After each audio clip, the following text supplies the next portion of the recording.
He stood before the assembled delegates in Philadelphia's stifling Independence Hall, one leg missing, voice steady, reading words that would echo for centuries, "We the people of the United States."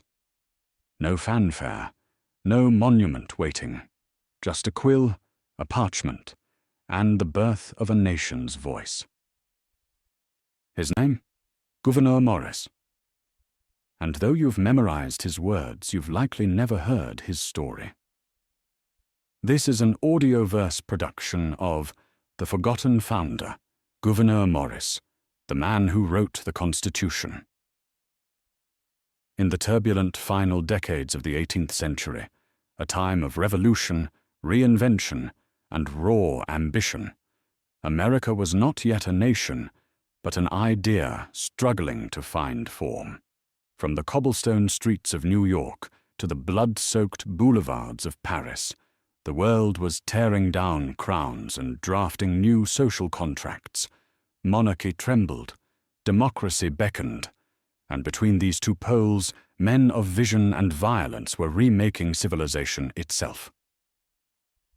Into this maelstrom stepped Gouverneur Morris, aristocrat, diplomat, wit, and wordsmith. Born into New York's colonial elite, educated in Enlightenment ideals, and marked by personal tragedy and physical hardship, Morris was both a product of his gilded class and a radical voice for national unity and human dignity. While Washington commanded armies and Jefferson penned ideals, Morris gave the American experiment its language and nearly vanished from memory for it. Examine the most sacred text of American democracy, the Constitution of the United States, and you will find, embedded in its opening, 3 words that have defined this nation for more than 2 centuries: "We the people." Not "we the states," as the original draft read, not a catalogue of colonies bound by expedience, but one people unified by common purpose and collective hope. Those words were written by Gouverneur Morris, and they were no accident. The preamble he composed is as close as the American founding comes to poetry. It is the drumbeat that precedes every constitutional argument, every civil rights struggle, every assertion of popular sovereignty. It is the promise that the nation has spent 249 years trying to keep. Yet who was the man who wrote it? Why did his genius for language serve a generation of leaders who outshone him in fame? And why, when school children learn of Washington, Jefferson, Adams, Madison, and Hamilton, do they hear nothing of Gouverneur Morris, the man who, in James Madison's own words, gave the Constitution its finish? Perhaps it is because Morris's life defies easy categorization. He was a founder who opposed democracy, an aristocrat who championed liberty, a rake who wrote constitutions, a diplomat who fell in love with the French Revolution, then watched in horror as it devoured itself, a man who danced with queens, plotted with kings, and defied the guillotine itself to save his friends. His story is not comfortable, it is not simple, but it is essential, because Morris, more than most of his contemporaries, understood that ideas without words are powerless, and that the architecture of government means nothing if the language that describes it does not inspire. This is the story of how America found its voice. Part 1. The Making of a Revolutionary Gentleman, The Inheritance of Morrisania. On January 31st, 1752, at 1:30 in the morning, Sarah Gouverneur Morris gave birth to a son in the manor house of Morrisania, the family estate stretching across what is now the South Bronx. She named him Gouverneur, her own maiden name, a mark of her French Huguenot heritage, and a reminder that this child was hers in ways that transcended the usual bonds of matrimony. Sarah was not Lewis Morris's first wife. She was, in fact, 15 years younger than her husband and his first wife's niece, an arrangement not uncommon in the tight-knit world of colonial New York's Dutch and Huguenot elite.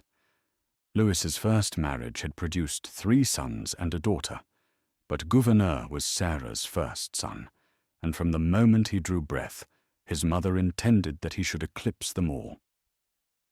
The world into which Gouverneur Morris arrived was one of stark contrasts and simmering tensions. Morrisania itself, a 2,000-acre estate perched on high ground overlooking Long Island Sound, embodied the paradox of colonial America. It was at once a pastoral idyll and a working plantation, complete with slaves, tenant farmers, orchards, mills, and the trappings of feudal grandeur. The manor house commanded views that stretched from the Harlem River to the waters of the Sound. The air, Morris would later write, had a brilliance found nowhere else in the colonies. But Morrisania was also haunted by history. The first Lewis Morris, Gouverneur's grandfather, had been a litigious land baron who fought governors, outwitted rivals, and built a political machine that controlled New York politics for decades. When a royal governor tried to remove him from the bench in 1733, Judge Morris struck back by founding a newspaper and hiring a printer named John Peter Zenger to run it. What followed was one of the great trials in the history of Anglo-American law. Zenger was arrested for seditious libel after printing essays that mocked the governor. Under the law, truth was no defense. Any criticism of authority, however accurate, was criminal. But Lewis Morris and his allies hired Alexander Hamilton of Philadelphia to defend Zenger. Hamilton ignored the law and appealed to the jury's conscience. It is not the cause of a poor printer you are trying. It is the cause of liberty. The jury acquitted Zenger.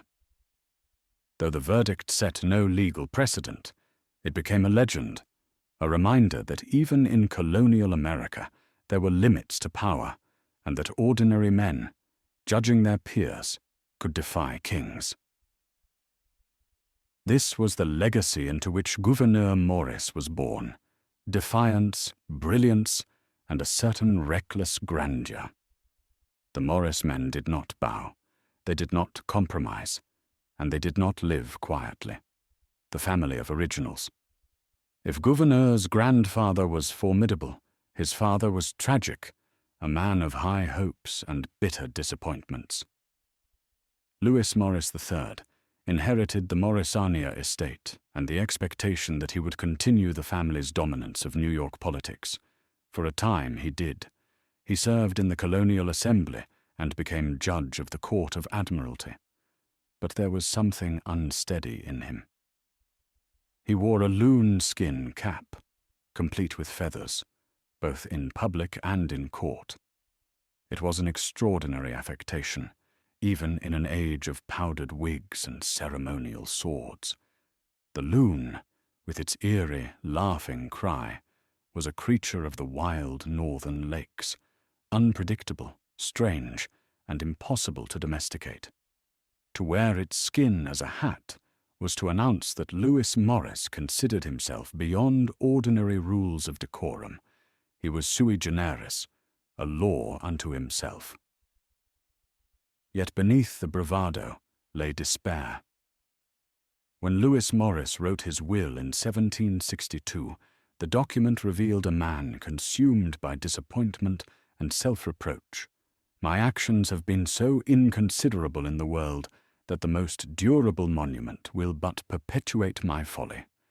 He directed that no line be written about him in any newspaper to tell the world I am dead. Still, Lewis Morris saw something in his youngest son.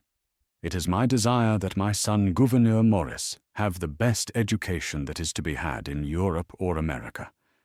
He gave the boy his gold buttons, his seal ring, his shaving box, the intimate objects of a father's daily life. Then, in the summer of 1762, Lewis Morris died, leaving his 10-year-old son to make sense of a world that prized brilliance, rewarded audacity, and punished failure with obscurity. The education of a gentleman. Gouverneur Morris's education began with the best that America could offer. At 9, he was sent to a school in New Rochelle, run by a Swiss Huguenot minister, where he learned French, a skill that would prove invaluable. From New Rochelle he went to Philadelphia, to the academy founded by Benjamin Franklin, then to King's College in New York. Morris thrived. His mind was quick and brilliant, his manner genteel. He had a gift for mathematics, able to perform rapid calculations in his head, and an even greater gift for language. He wrote poetry in English, Latin, and French with equal ease. His classmates, most of whom were older, looked to him as a natural leader. In August 1766, when Morris was 14, he accidentally upset a kettle of boiling water. It spilled over his right arm and side, scalding him so severely that the flesh was stripped away.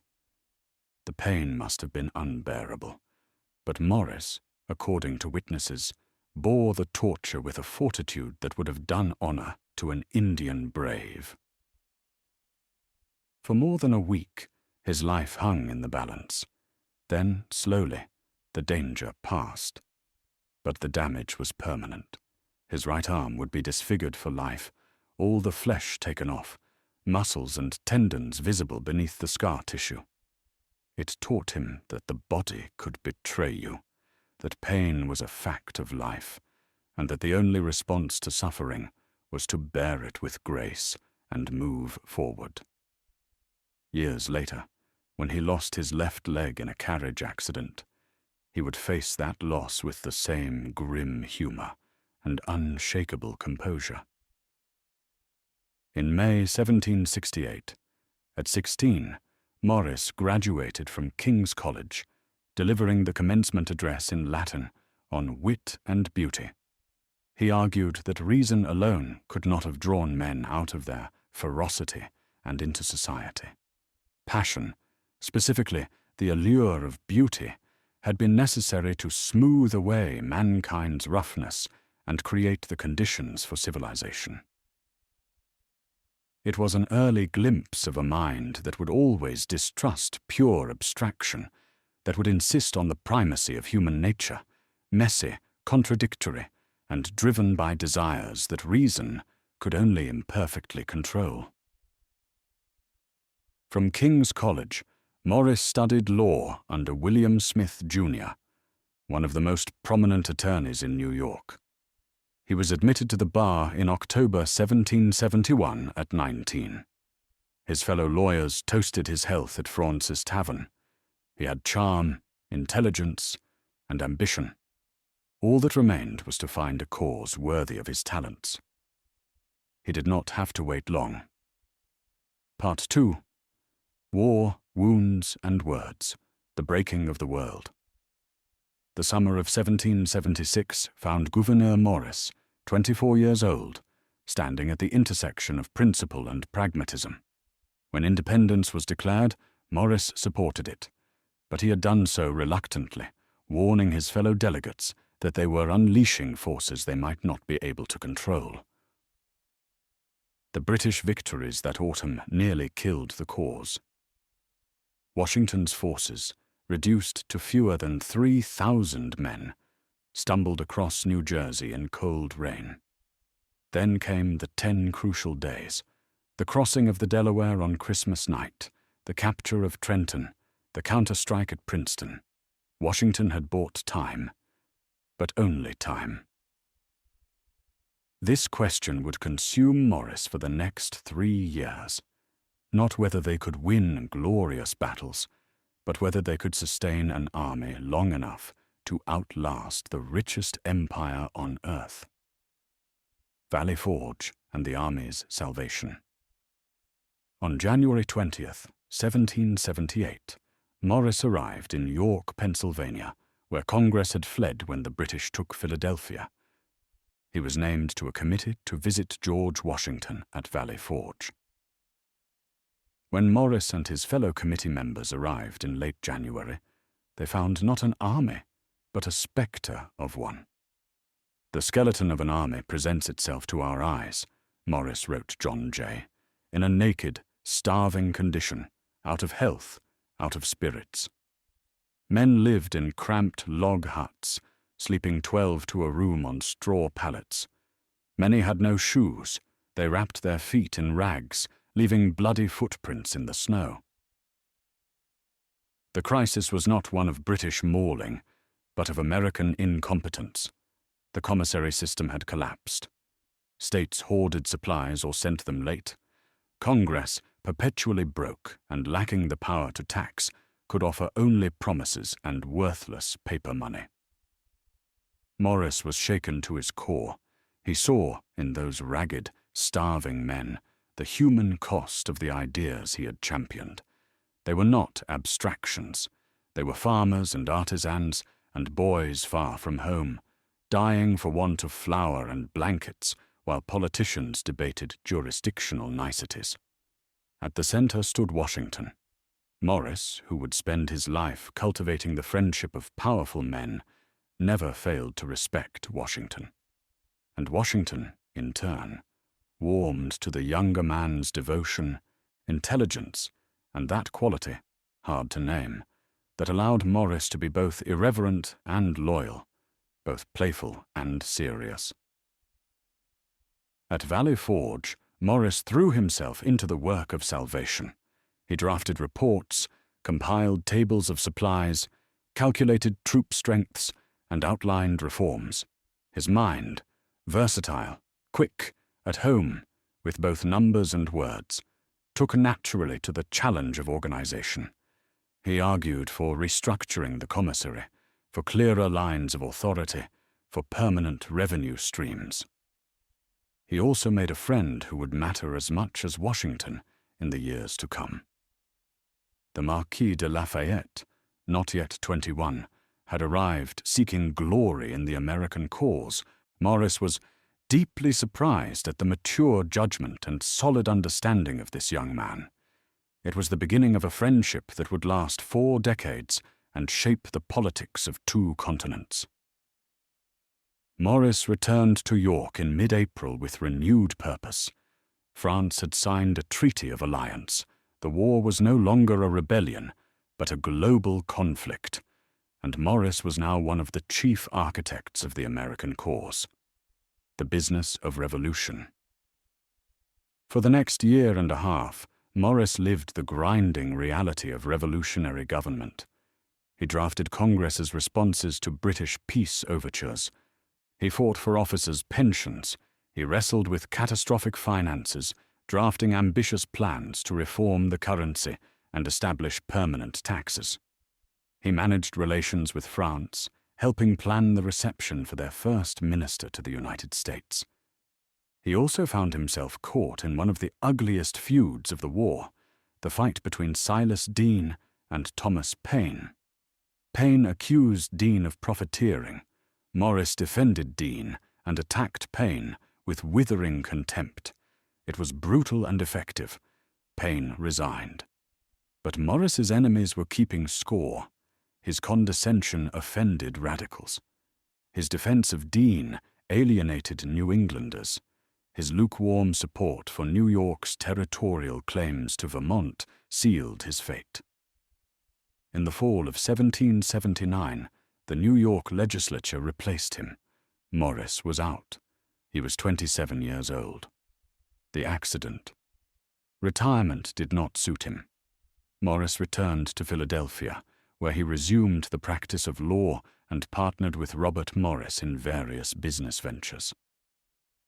Then, on May 14, 1780, something happened that altered his life forever. Morris was riding in a carriage on the outskirts of Philadelphia. Something went wrong. The carriage overturned or the horses bolted. Morris was thrown. His left leg was caught. The bones were shattered. A surgeon amputated the leg below the knee. The details are maddeningly vague. One legend holds that he was fleeing an enraged husband, another that his horses simply bolted. Neither story can be verified, but both found eager believers, because both seemed plausible to anyone who knew Gouverneur Morris. What is certain is how he responded. Morris bore the amputation with astonishing fortitude. There are no surviving letters of self-pity, no complaints, no rage at fortune's cruelty. When well-meaning friends tried to console him, he shut them down or with a joke. I am almost tempted to part with the other. He had learned at 14 that pain was simply a fact of life, and that the only response was to endure it with grace and move forward. Now at 28, he faced the world with the same reckless confidence, perhaps even more so. He had a wooden leg made. It fit poorly, but he walked, he danced, he rode horses, he travelled. He never let his injury define him. The peg leg became part of his legend, a mark of distinction as much as his wit or his eloquence. The Superintendent's Deputy. By the beginning of 1781, Morris had returned to public life as an informal advisor to Washington. The war had entered its bleakest phase. The Continental Army had mutinied twice. Benedict Arnold had turned traitor. The currency was worthless. States ignored Congress's pleas for money and supplies. In February 1781, Congress appointed Robert Morris Superintendent of Finance, with unprecedented powers to manage the nation's money.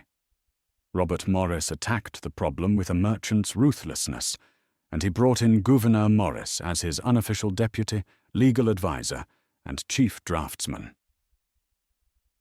The two Morrises worked in tandem for the next 2 years.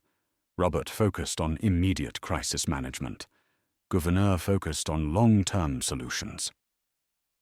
In a series of reports, Gouverneur laid out a vision for American government that prefigured the Constitution by 6 years. Congress needed the power to levy taxes.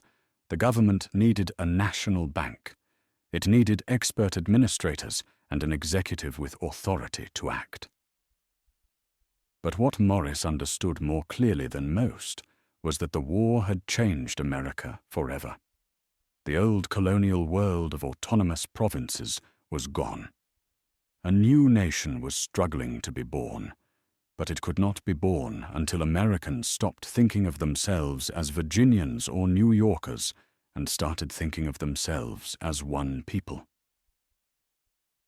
That transformation would require more than financial reforms.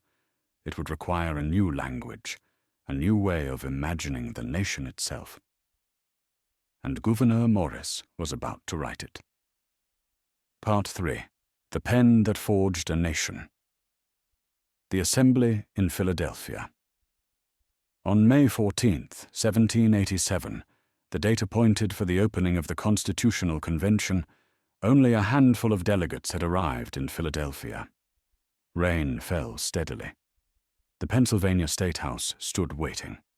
But history, like most human endeavors, was subject to delays.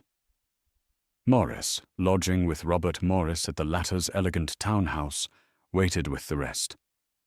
By May 25th, enough delegates had arrived to constitute a quorum. The convention opened, in secret session, with the unanimous election of George Washington as its presiding officer. For Morris, the moment must have been charged with memory. He had first met Washington at Valley Forge when the Revolution seemed on the verge of collapse. He had stood with Washington at Newburgh when mutiny threatened. Now they were embarking on a different kind of campaign, one fought not with muskets and cannon, but with words and ideas. However, Morris had pressing business elsewhere. 6 days after the convention opened, he left Philadelphia. The estate at Morrisania required attention, and Robert Morris's bills of exchange were being protested in Europe. Gouverneur spent all of June tending to these matters. By July 2nd, Morris was back in his seat. and from that moment until the convention adjourned on September 17th, he would speak more often than any other delegate, 173 times by Madison's careful count, and leave his mark on every major question the framers confronted. The nationalist. The convention to which Morris returned had been working for 5 weeks, and it was, in Roger Sherman's blunt assessment, at a full stop. The issue was representation. James Madison of Virginia and James Wilson of Pennsylvania had arrived with a plan, a national government with real powers and a Congress based on proportional representation. The small states insisted on state equality, one state, one vote. By late June, the impasse had grown bitter. Gunning Bedford Jr. of Delaware issued a threat. If the large states destroyed the equality of the states, the small ones will find some foreign ally of more honor and good faith. Morris, who had arrived back just 2 days after Bedford's outburst, rose to answer. This country must be united. If persuasion does not unite it, the sword will. It was a provocation as bold as Bedford's, and deliberately so. Over the weeks that followed, Morris would return again and again to this theme. He spoke of the dignity and splendor of the American empire. He dismissed the complaints of the states with almost aristocratic disdain.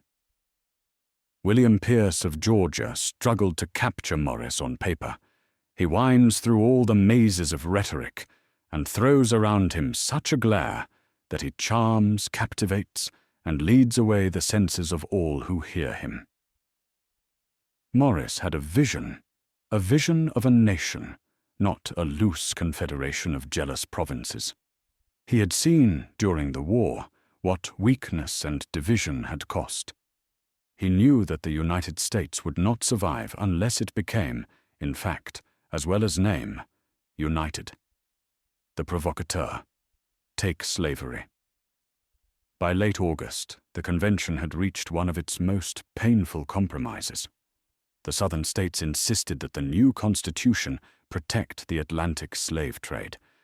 Most delegates found the slave trade morally repugnant, but without Southern support, there would be no Constitution. Morris rose to offer an amendment. The clause, he said, should read, "The importation of slaves into North Carolina, South Carolina, and Georgia shall not be prohibited." The chamber went silent. This would be most fair, and would avoid the ambiguity. He wished it to be known also that this part of the Constitution was a compliance with those states. It was a masterstroke of moral clarity, disguised as editorial precision. Morris was not opposing the compromise. He knew it was necessary. But he refused to let the delegates hide behind euphemism. If they were going to protect the slave trade, let them say so plainly. A few days earlier, he had delivered an even more devastating attack on slavery itself. The question was whether slaves should be counted in determining representation in Congress. Morris rose to ask, "Upon what principle is it that the slaves shall be computed in the representation? Are they men? Then make them citizens and let them vote. Are they property? Why then is no other property included?" He pressed on. Slavery was the curse of heaven on the states where it prevailed. Travel through the whole continent, and you behold the prospect continually varying with the appearance and disappearance of slavery. And then, building to his conclusion, the admission of slaves into the representation when fairly explained comes to this, that the inhabitant of Georgia and South Carolina, who goes to the coast of Africa, and, in defiance of the most sacred laws of humanity, tears away his fellow creatures from their dearest connections and damns them to the most cruel bondages, shall have more votes in a government instituted for the protection of the rights of mankind than the citizen of Pennsylvania or New Jersey, who views with a laudable horror so nefarious a practice. Roger Sherman rose to respond calmly. The convention agreed. slaves would be counted as 3/5 of a person.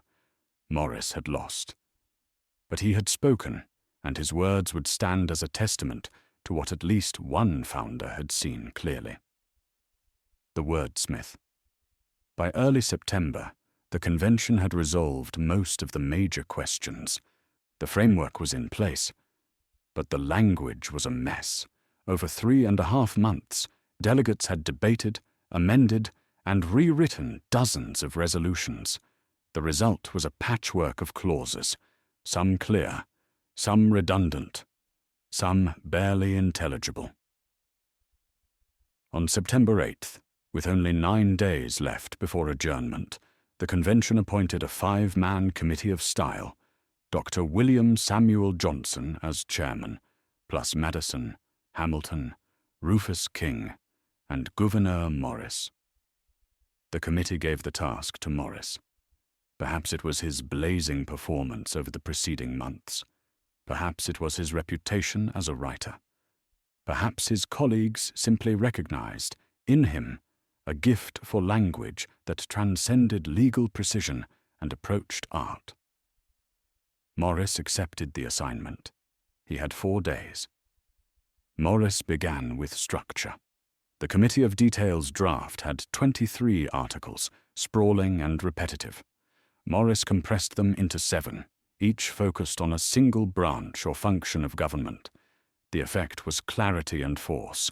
A reader could see, at a glance, how the government was organized and how power flowed through it. Then he turned to language. Consider a passage from Article 6. The Committee of Detail had written 70 words of dense legalese. Morris rewrote it in 62 clearer, more direct words. He did the same throughout the document, eliminating redundancies, sharpening phrases, making the language sing. Madison, watching Morris work, marveled at the result. The finish given to the style and arrangement of the constitutions fairly belongs to the pen of Mr. Morris. A better choice could not have been made. But Morris's greatest act of creation came in the opening words of the document, the preamble. The Committee of Details version had been a simple roll call. We, the people of the states of New Hampshire, Massachusetts, and so on through all 13 states. It was functional. It was flat. Earlier drafts had been more ambitious, mentioning common defense and general welfare, but the committee had left all of that out. Morris put it back in, and he did something more, something revolutionary. He deleted the list of states. In its place, he wrote, "We the people of the United States." And then, in 52 words of grave, musical prose, he explained why this government was being created. We the people of the United States, in order to form a more perfect union, establish justice, ensure domestic tranquility, provide for the common defense, promote the general welfare, and secure the blessings of liberty to ourselves and our posterity, do ordain and establish this Constitution for the United States of America. It was, in its quiet way, a manifesto. The preamble had rhythm, almost a cadence. 2 quiet rhymes, ensure, secure, and tranquility, liberty, posterity, wove through it. 1 strong alliteration, provide/promote, gave it forward momentum, and the final verb, ordain, carried a weight of religious solemnity, as if this Constitution were not merely a political document, but a covenant. Later historians would argue that Morris's change from "we the states" to "we the people" was merely a practical expedient. But Morris knew what he was doing. He was declaring in the clearest possible language that the source of this government's legitimacy was not the states, but the people, that Americans were not Virginians or Pennsylvanians who happened to be loosely confederated, but one people, united by common purpose and shared destiny. It was a linguistic act of nation-building. Patrick Henry saw it immediately. In Virginia's ratification debates, he seized on "that poor little thing," the expression "we the people" instead of the states, as a dangerous shift of power. He was right. It was dangerous. It was also essential. For more than 2 centuries, those words would define American democracy. They would be invoked by abolitionists, suffragettes, civil rights marchers. They would open every Supreme Court decision, every act of Congress, every assertion of popular sovereignty. They would be memorized by school children, recited at naturalization ceremonies, carved into monuments. And they were written by a one-legged New York aristocrat who believed, against all odds, that Americans could be one people. The final days. On September 12th, the Committee of Style presented its work. For 3 days, delegates reviewed Morris's draft, making small changes. On September 15th, the Constitution was approved by all state delegations present. But 3 delegates announced they would not sign. Morris thought of a way to win them over. The signing formula would not require individual endorsement, but merely attest to the fact that state delegations had voted unanimously. Benjamin Franklin agreed to propose it. Morris drafted the language. It didn't work. On September 17th, 39 delegates signed. 3 did not. But the document went out into the world nonetheless, to be debated, ratified, implemented, and ultimately enshrined as the supreme law of the land. Gouverneur Morris's signature occupies the lower left-hand corner of the page, written in his bold, slanting hand. The imperfect triumph. In the years that followed, Morris would reflect on what had been accomplished in Philadelphia, with a mixture of pride and realism. In adopting a republican form of government, he wrote in 1803, "I not only took it as a man does his wife, for better, for worse, but what few men do with their wives, I took it knowing all its bad qualities."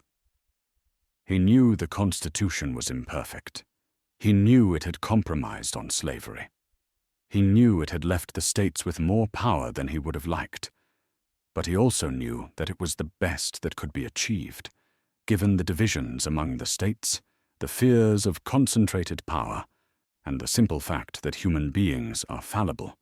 The framers knew they were working with crumbling materials. History had told them that it was almost as vain to expect permanency from democracy as to construct a palace on the surface of the sea. But it would have been foolish to fold their arms and sink into despondence because they could neither form nor establish the best of all possible systems. They had done what they could. They had created a framework, not perfect, but workable, not eternal, but durable, not a guarantee of justice, but a mechanism for pursuing it. He had given the nation its language. He had written the words that would define American identity for generations. And then, as was his habit, he moved on.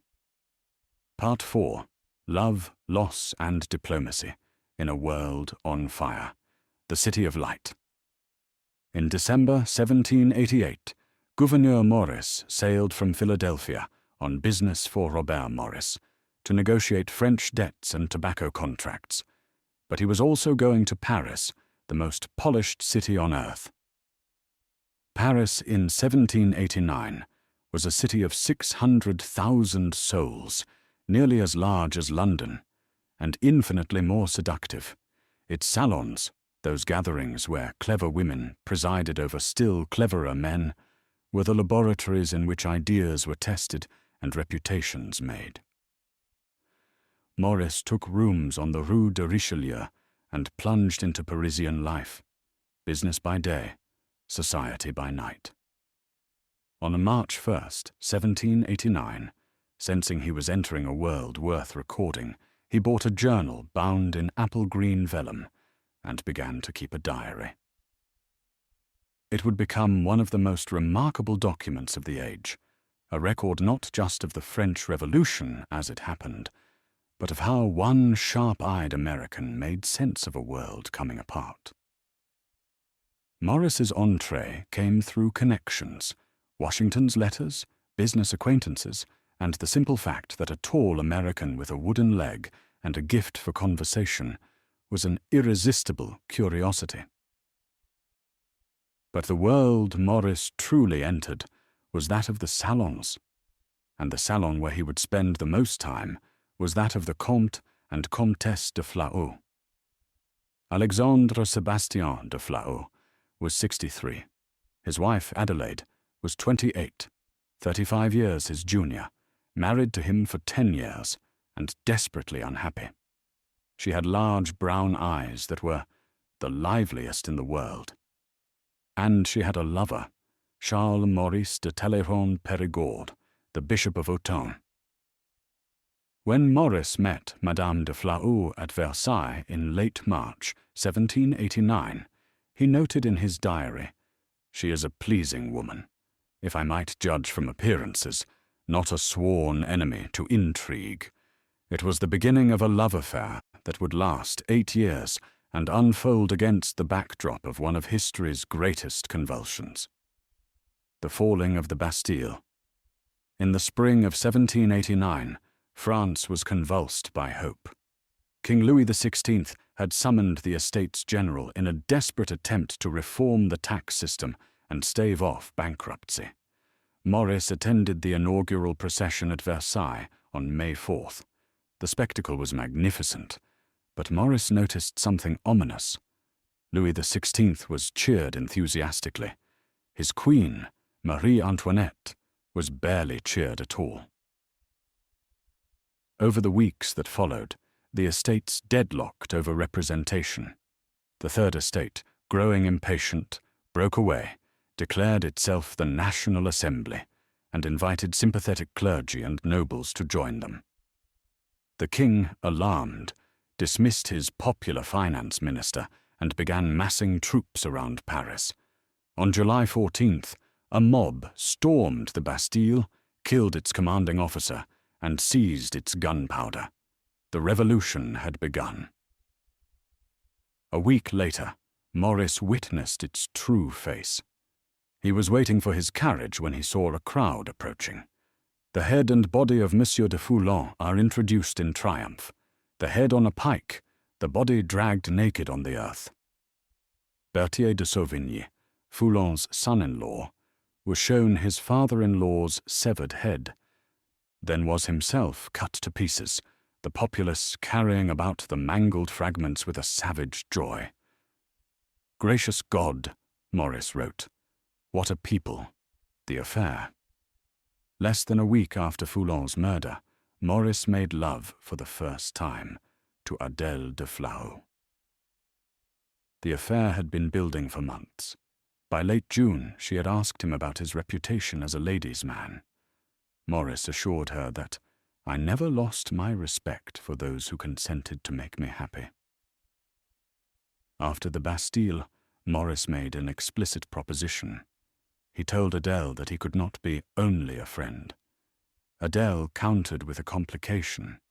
She confessed a marriage of the heart to another man, without naming him. Morris knew anyway. Talleyrand, the father of her son Auguste. 5 days later, in the early evening, Morris was left alone with Adèle at her apartment. They were supposed to be working on a translation. We sit down with the best disposition imaginable, but instead of a translation, 3 dots. Very sleepy, he concluded. What followed, over the next 3 years, was an affair that defied easy categorization, intense but intermittent, passionate but provisional, conducted in stolen moments while a revolution consumed the city around them. The Descent. In October 1789, a mob of market women marched to Versailles, invaded the palace, and forced the royal family to return to Paris. The king and queen became prisoners in the Tuileries Palace. The National Assembly followed them and began remaking France, abolishing feudal privileges, nationalizing church lands, writing a constitution. Morris watched it all with mounting alarm. They want an American constitution without reflecting that they have not American citizens to support it. He tried to warn Lafayette, now commander of the National Guard and one of the most powerful men in France. But Lafayette, intoxicated by his own popularity, brushed aside Morris's concerns. Jefferson, about to return to America to become Secretary of State, remained hopeful. Morris was unconvinced. He had spent his political life arguing for institutions that could act, for a government that balanced liberty with order. What he was seeing in France was not liberty, but license. Minister to France. In 1790, Morris left Paris for an extended trip through Europe. But in April 1792, he returned, not as a private citizen, but as the United States Minister to France. George Washington had nominated Morris despite opposition in the Senate from men who distrusted his monarchical sympathies. But Washington stood firm. He knew Morris's weaknesses and his strengths: intelligence, courage, loyalty, and unshakable nerve. Morris arrived to find the situation transformed. The moderate constitutional monarchy that Lafayette had tried to build was collapsing. The king, who had attempted to flee France in 1791, only to be caught at the border, was now despised by radicals as a traitor. War with Austria and Prussia had begun. French armies were suffering defeats. In Paris, the political atmosphere grew poisonous. The Jacobins were gaining power, whipping up mobs with denunciations of aristocrats, priests, and foreign agents.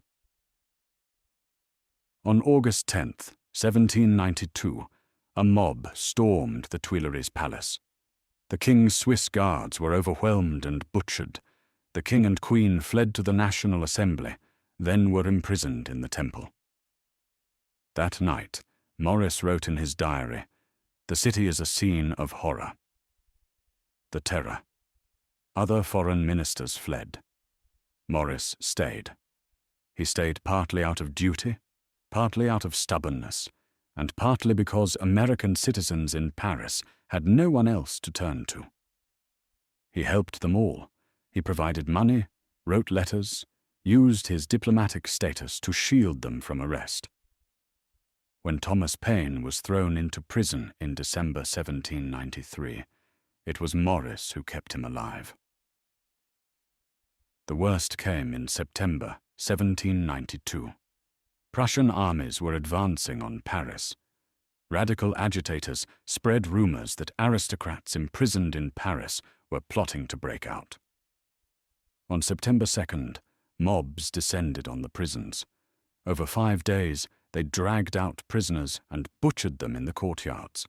More than 1,400 people were killed.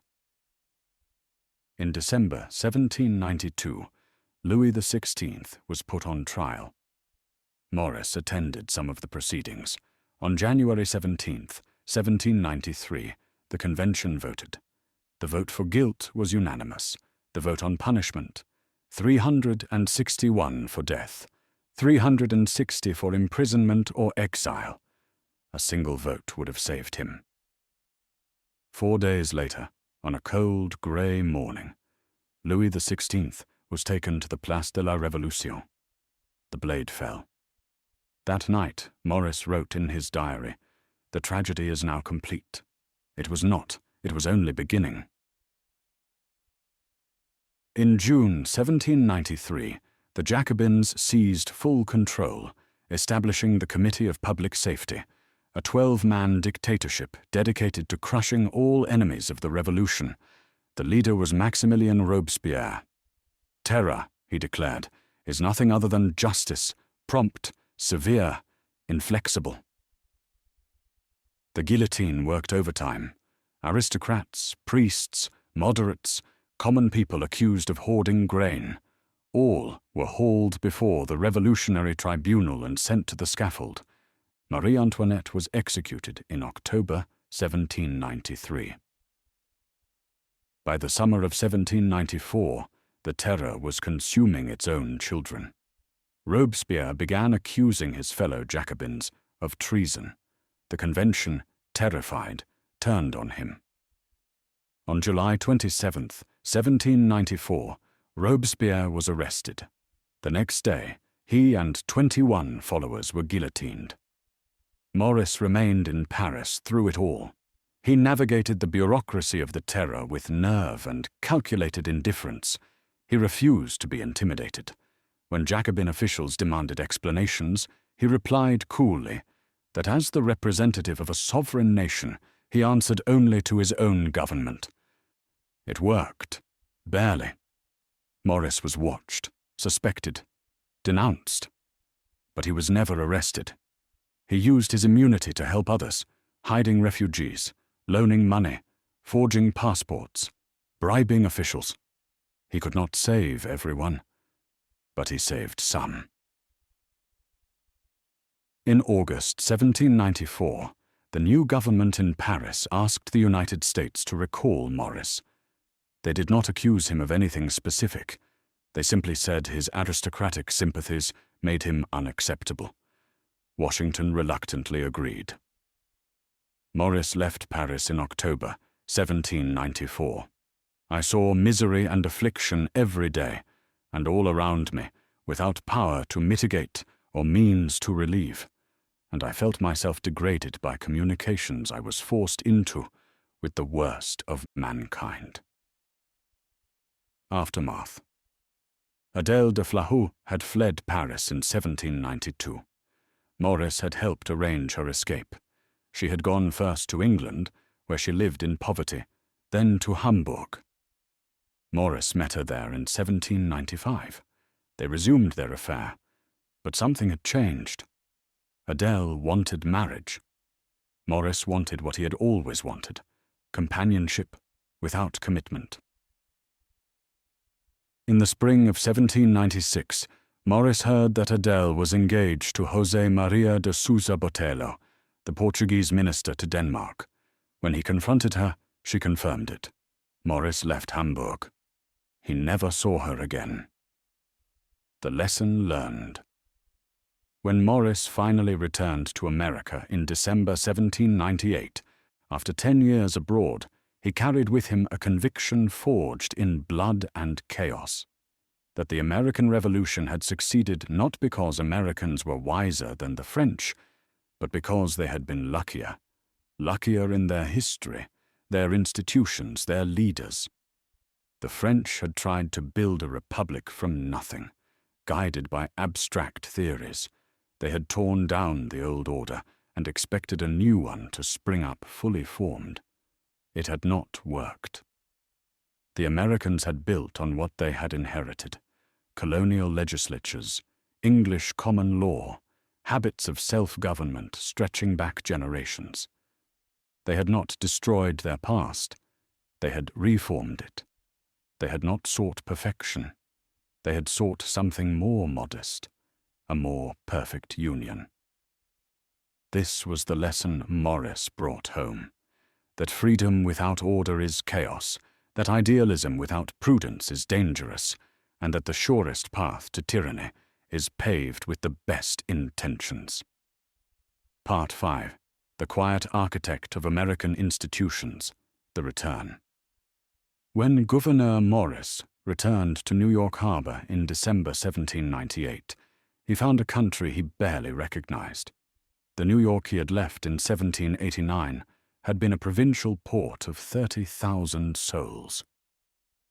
The New York he returned to was a boom town, 60,000 people and growing, new docks stretching along the East River, new money pouring in from trade.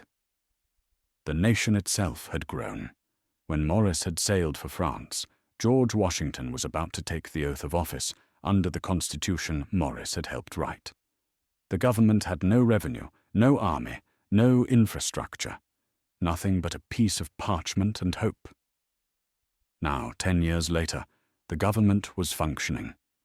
The Constitution had survived its first great test, the peaceful transfer of power from one president to another. but Morris found a nation consumed by partisan fury. Federalists and Republicans regarded each other not as rivals, but as enemies, threats to the very existence of the Republic. Morris, who had watched the French Revolution devour itself, who had seen what happened when political disagreement became existential warfare, found the American version almost quaint. These were not real Jacobins or monarchists. They were simply Americans, arguing about taxes and foreign policy, but using the language of apocalypse. The estate and the law. Morrisania wanted attention. Over the next several years, Morris would spend $50,000 to $60,000 on improvements. A new stone house with high ceilings and large windows, new barns and outbuildings, orchards planted, roads graded. He entertained lavishly, if imperiously. When he spoke, recalled one frequent guest, he expected the listening ear. On one occasion, perceiving the attentions of his hearers beginning to flag, he suddenly ejaculated, "I shall address the teapot," and he accordingly closed his argument with that silent representative. Morris also returned to the law, taking on a complex case that pitted him against Alexander Hamilton. Morris at times astonished us with bursts of sublime eloquence, wrote one lawyer present. Hamilton, wound up with passion, sometimes went too far. It was the kind of combat Morris relished, intellectual, high stakes, but ultimately impersonal. The Senator. In the spring of 1800, one of New York's senators resigned, and the state legislature elected Morris to fill the remaining 3 years of his term. He took his seat in the new capital city of Washington, a barely inhabited swamp on the Potomac, with a few grand public buildings, a scattering of boarding houses, and miles of empty, muddy streets. Morris found the accommodations appalling. In a letter to a European friend, he described Washington with characteristic irony. "We want nothing here but houses, cellars, kitchens, well-informed men, amiable women, and other little trifles of the kind." The election of 1800. The presidential election of 1800 was the most bitter in American history to that point, a contest between John Adams and Thomas Jefferson. When the electoral votes were counted, Jefferson and his running mate, Aaron Burr, had tied. Many Federalists saw an opportunity to deny Jefferson the presidency and install Burr instead. Alexander Hamilton was appalled, urging Morris to support Jefferson. Morris was unconvinced, not of Burr's character, but of the wisdom of Federalists overturning what was clearly the will of the voters. Since it was evidently the intention of our fellow citizens to make Mr. Jefferson their president, it seems proper to fulfill that intention. For 35 ballots, the House deadlocked. Finally, enough Federalists abstained to give Jefferson the presidency. Morris watched with a mixture of alarm and detachment. But his larger point was sound. The system had worked. The Constitution had survived. And America had accomplished something no other republic in history had managed, a peaceful transfer of power from one party to another. The defense of the judiciary. If Morris was willing to accept Jefferson's election, he was less willing to accept what Jefferson did once in office. In 1802, the new Republican Congress passed a bill abolishing judgeships created by the lame duck Federalist Congress. Morris was alarmed. The Constitution stated that federal judges shall hold their offices during good behavior, meaning they could not be removed except through impeachment. On January 8, 1802, Morris rose in the Senate to defend judicial independence. "You shall not take the man from the office, but you may take the office from the man. You shall not throw him overboard, but you may sink his boat under him. You shall not put him to death, but you may take away his life." It was sophistry, Morris argued, of the most dangerous kind. If Congress could destroy courts it didn't like, then the judiciary had no independence. "See what has happened in your own times," he told the Senate. By 1790, when he had arrived in France, the only question was, who will become the despot? The National Assembly, unchecked by any independent judiciary, had descended into terror. Was that what Republicans wanted for America?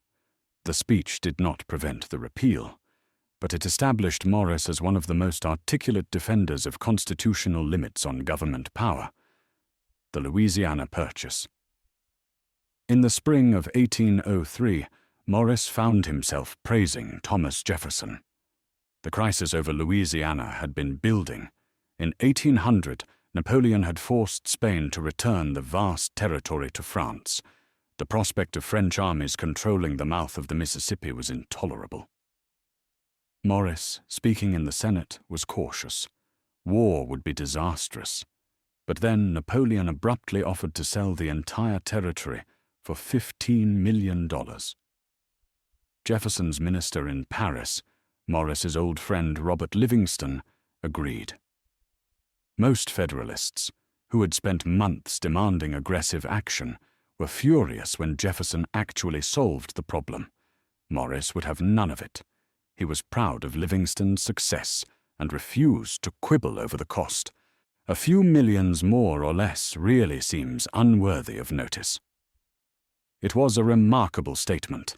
A Federalist senator praising Jefferson for the single greatest achievement of his presidency. Morris's willingness to set aside partisanship when the national interest demanded it was rooted in a conviction. Opposition will act as an outward conscience and prevent the abuse of power. Parties, Morris believed, were not merely factions tearing the nation apart.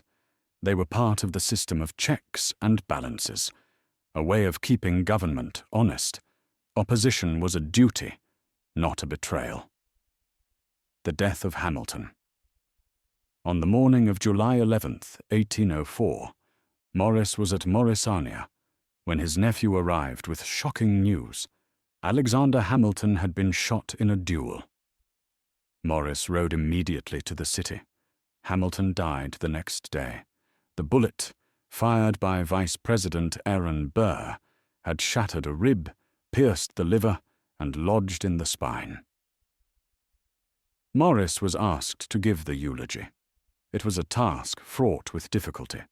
Hamilton's life, for all its brilliance, had been marked by scandal and controversy, and he had died in a duel, an illegal practice that most Americans found barbaric. On July 14th, Morris stood before thousands outside Trinity Church and spoke for 20 minutes. He praised Hamilton's genius, his service to the nation, his devotion to the Constitution. He acknowledged his flaws, and he refused to condemn Burr, because to do so would be to violate the code of honor both men had been following. When he finished, Morris knew the speech had failed. "I find that what I have said does not answer the general expectation." This I knew would be the case. It must ever happen to him whose duty it is to allay the sentiment which he is expected to arouse. The mourners had wanted fire and fury. Morris had given them something else, a meditation on mortality, fallibility, and the price of honor. Morris, who had watched mobs tear France apart, refused to weaponize grief. It was, perhaps, the most courageous act of his public life. The vision of a canal. By the end of 1804, Morris's Senate term had expired. The New York legislature, now controlled by Republicans, declined to re-elect him. Morris was 52 years old. Most men would have retired. Morris had other plans. Since the 1780s, he had been thinking about infrastructure, about roads, canals, and the internal improvements that could bind the nation together and unlock its economic potential. Now, in retirement, Morris turned his attention to the greatest infrastructure project America had yet conceived, a canal connecting the Hudson River to Lake Erie. The idea was not new. As early as 1724, surveyors had proposed a route through the Mohawk Valley, but the project had always seemed too expensive, too difficult, too fantastical. The canal would have to run 363 miles, climb 600 feet, cross rivers and swamps and wilderness. Morris believed it could be done. In 1810, he was appointed to a commission to survey potential routes. He traveled the length of the proposed route, from Albany to Buffalo, studying the terrain, calculating elevations. In 1811, the commission issued its report, a visionary document that laid out not just a plan for a canal, but a philosophy of national development. The proudest empire in Europe is but a bauble compared to what America will be, must be, in the course of 2 centuries, perhaps of 1. The canal, Morris argued, would transform New York into the commercial capital of the nation. It would open the vast interior to settlement and trade. It would bind East and West together, and it would prove that Republican government could accomplish great things. It remains to be seen whether a nation will patronize works which will redound to the honor of America and the profit of ages yet unborn, or penuriously reject them because the present generation cannot monopolize the benefit. The canal would not be completed until 1825, 9 years after Morris's death. But when it opened, it would be everything he had promised, an engineering marvel, an economic engine, and a symbol of American ambition. The last years. In 1813, at the age of 61, Morris did something that shocked New York society. He married. His bride was Anne Carey Randolph, Nancy as she was known, a 37-year-old Virginia widow who had lived for years under a cloud of scandal. In 1793, she had been accused of murdering her illegitimate child. Nancy had been tried and acquitted, but the stain had never quite washed away. Morris didn't care. The marriage was, by all accounts, happy. Nancy gave him a son, Gouverneur Morris, Jr., and a measure of domestic peace he had never known. He died on November 6, 1816, at Morrisania, at the age of 64. The cause was a botched attempt to relieve a urinary blockage, a gruesome, painful end for a man who had always prized dignity. He was buried in the family vault at St. Anne's Church in the Bronx. His grave is marked by a simple stone with no grand monument, just his name, his dates, and a reminder that here lies a man who served his country well. Epilogue. The enduring voice. When Gouverneur Morris stepped off the ship in New York Harbor in December 1798, after a decade abroad, he returned to a country that no longer quite knew what to do with him. He was too Federalist for the Republicans, too cosmopolitan for the Federalists, too complicated to reduce to a slogan or a statue. He lacked a founding myth. Every successful founder had a story, a simple, dramatic narrative that could be told to school children. Washington was the father of his country. Jefferson was the author of the Declaration. Franklin was the self-made man. Hamilton built a financial system. Madison was the father of the Constitution. What did Morris have? He had written the preamble, but how many Americans knew that? He had given the Constitution its final form. But committee work, however brilliant, does not make for stirring narrative. He had served as minister to France during the Terror, but his role had been complex, morally ambiguous, and easy to misrepresent. He had no simple story. He had no single defining moment. He was all complexity and contradiction, a nationalist who distrusted democracy, an aristocrat who championed religious liberty, a libertine who believed in ordered government, a founder who opposed slavery but feared abolition. He was, in short, impossible to reduce to bronze or marble. And so, even as Morris faded from memory, his words endured. Every time a school child recited the preamble, they spoke Morris's language. Every time a politician invoked "we the people," they channeled Morris's vision. Every time a citizen stood before a judge and demanded their rights, they were sheltered by a document Morris had crafted with care, precision, and an artist's eye for the power of words. The Constitution that Morris polished in September 1787 became the most important political document in American history, more durable than the Articles of Confederation, more flexible than the rigid constitutions of France or Latin America, more revered than any law or statute. It survived a civil war. It survived the Great Depression. It survived world wars, social upheavals, technological revolutions. It was amended, reinterpreted, stretched to its limits, but it endured.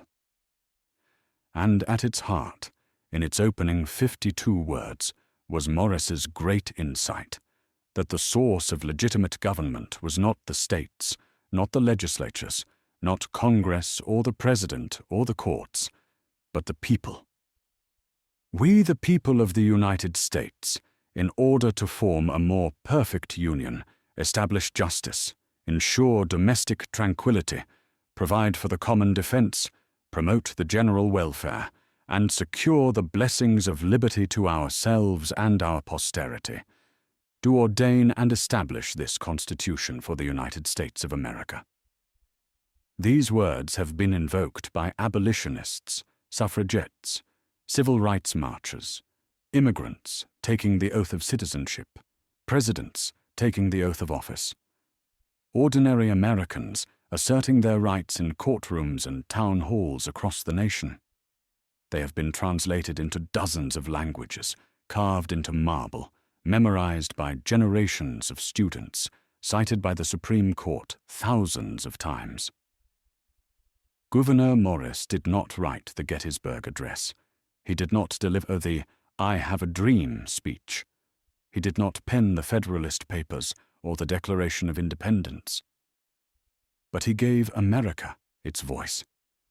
And that voice, clear, dignified, aspirational, and enduring, has echoed through the centuries. Why then was Morris forgotten? Perhaps because the work he did was too quiet, too technical, too embedded in the machinery of government to capture the public imagination. He was not a warrior or a martyr.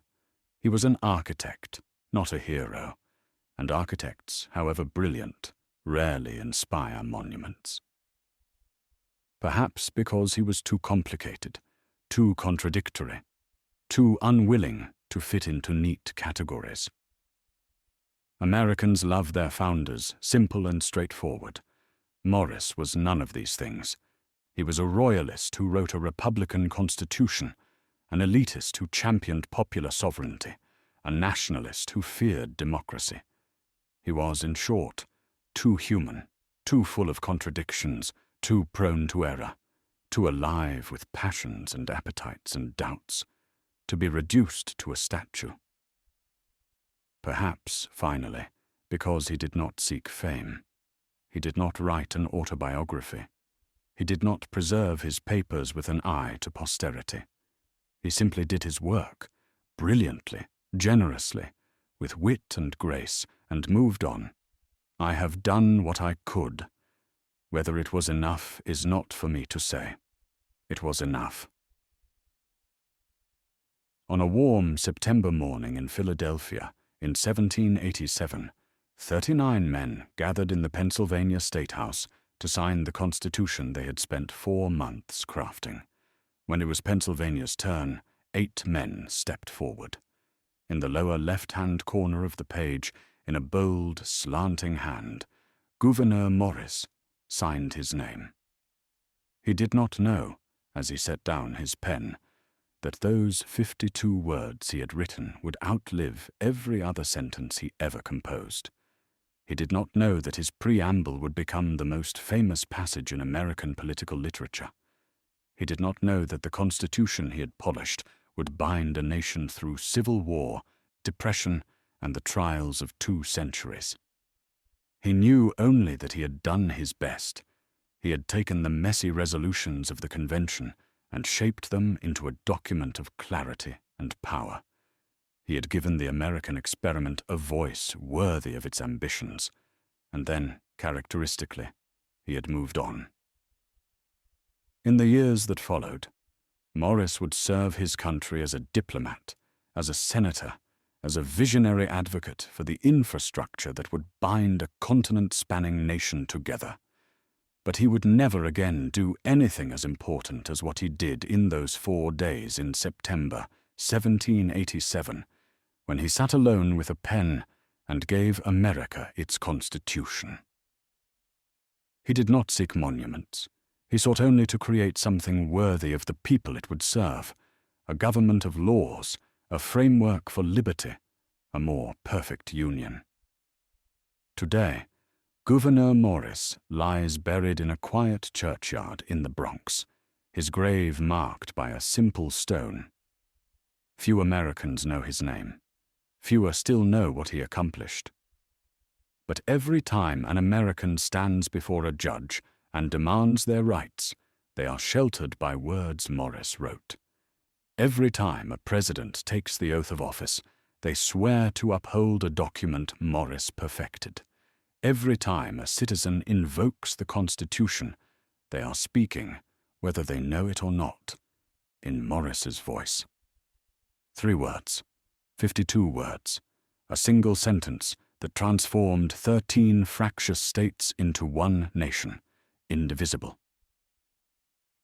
It was written by a one-legged New York aristocrat who believed in human reason, who loved his country despite its flaws, who understood that freedom without order was chaos and that idealism without prudence was dangerous.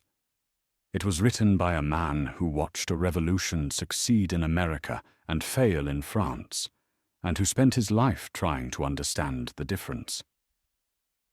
It was written by a man who did not seek greatness, but who achieved it nonetheless, not through conquest or martyrdom, but through the quiet, painstaking work of finding the right words, in the right order, to express an idea that would endure.